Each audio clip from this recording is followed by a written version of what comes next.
Welcome to the DIY3DTech.com channel. Welcome to this edition of DIY3DTech.com. In this episode, we're going to be following up the side loading of the Vinci 2.0 with a slicer file, and so we've had success. Well, I guess sort of. So I want to talk about that a little bit, and apologies for the running water in the background. We've had quite the rainstorm here, and that's the sump pump running. However, here we go. Here's the first piece off the Vinci 2.0. Now, one of the big things, this is my third try, and what I've kind of discovering is a problem or a challenge with the dual extruders on this machine.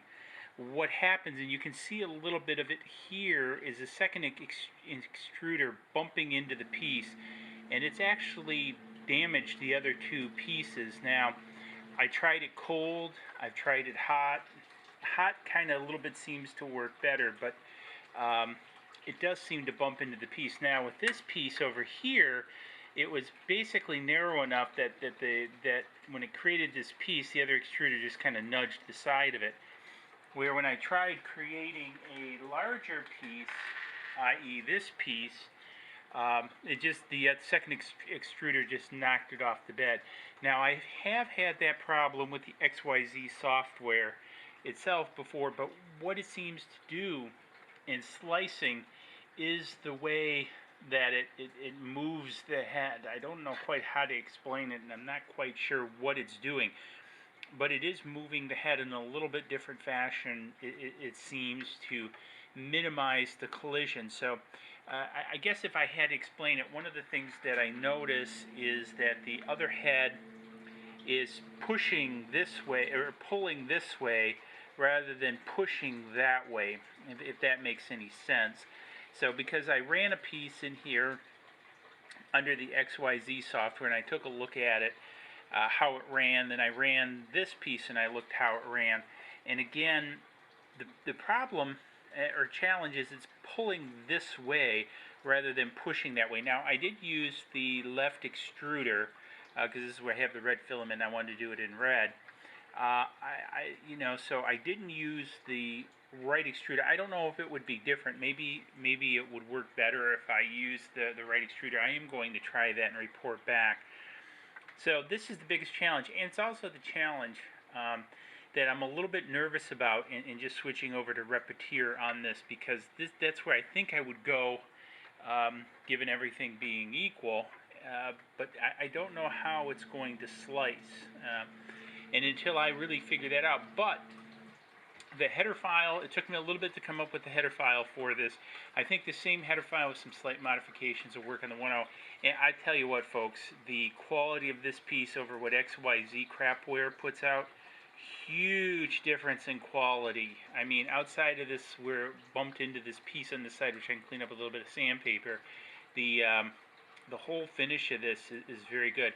One of the other pieces that I did, and I did have a little bit of pulling on this piece, I have been able to get the bed up another 10 degrees, which I've been happy with. I've also been able to control the temperature of the extruders in GCode, which is interesting. I'll probably do another video on some of the dynamics of this, just looking at the code and talk you through it. I am going to put the code up on the website, DIY3DTech.com.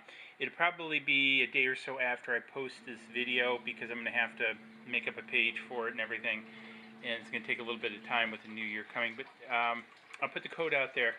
I'm also going to work on a couple renditions of the code too. I'm going to try it on the 1-up, which sits right next door to this guy, and I'm also going to try flipping the extruders, because what I basically did is treated this as a single extruder machine.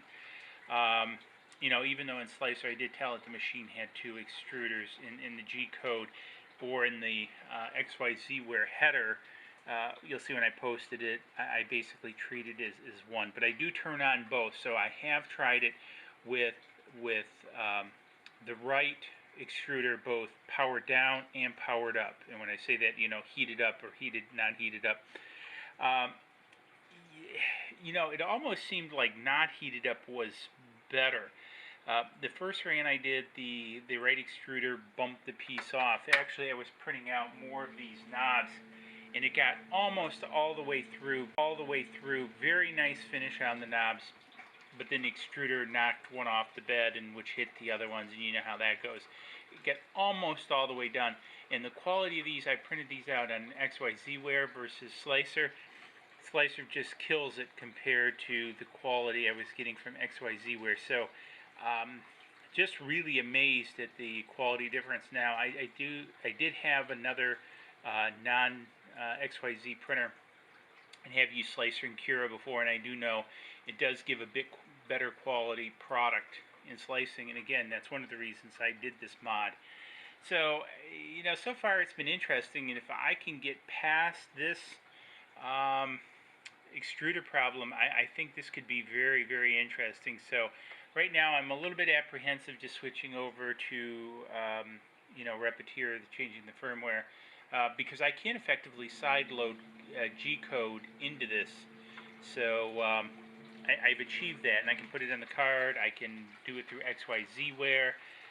So again, very effective, in the quality of the parts is achieving what I want, because again, I'm not overly concerned about the XYZware cartridge and that kind of stuff.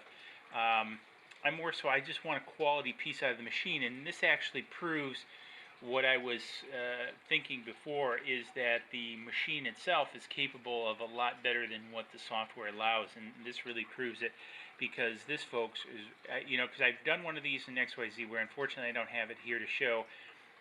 However, this one is quality-wise far better. It's hard to tell. There's a little bit of stringiness, but I printed this with absolutely no supports. On the XYZware, this very thin, like half-millimeter lip is all deformed, and this one is actually pretty clean and pretty usable. So just a little cleaning that stringiness up. I mean, this is a very usable part, because again, this is one of the things that I really want to do with these guys, is get to a point where I can run basically some small production runs, because I want to offer, as I think you've heard me mention on the channel before, some low-cost camera sliders. I'm going to do them as an open build. I'll put the files out there if you want the files. That's fine, but a lot of people who don't have 3D printers may want to actually build this, and so I want to offer the parts maybe on eBay or Etsy or something like that.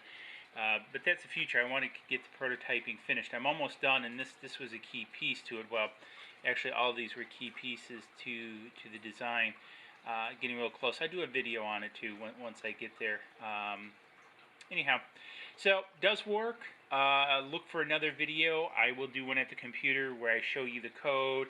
I show you how to do it, and that'll come in probably in the next day or so. So anyways, if you found this interesting, hey, give it a thumbs up. I put a lot of work in this. Hopefully this will help folks. And also, the good thing is, you don't have to, if you don't want to cut a hole in the side of your printer doing this, you don't have to. Obviously, you can't load the file onto the card and print as a demo from the card. You have to send it from XYZware, but you can still do it. So even if your printer is under warranty, nothing violates the warranty that I know of anyway, but do it at your own risk with this. Because the one thing, most of this did seem, what I was happy with too, I need to mention, the printer did shut itself down correctly. Now, this is no guarantees. I do not guarantee it. I'm going to put it in writing on the screen. But it did shut itself down. I did not leave this, though, you know, unattended. I didn't go, you know, I didn't sit there with it the whole time. But, you know, I kept checking on it just to make sure everything was good. Because, again, I didn't trust it. However, the bed did turn itself off. The extruders did turn themselves off like they should. So, anyways, I'm very happy with this.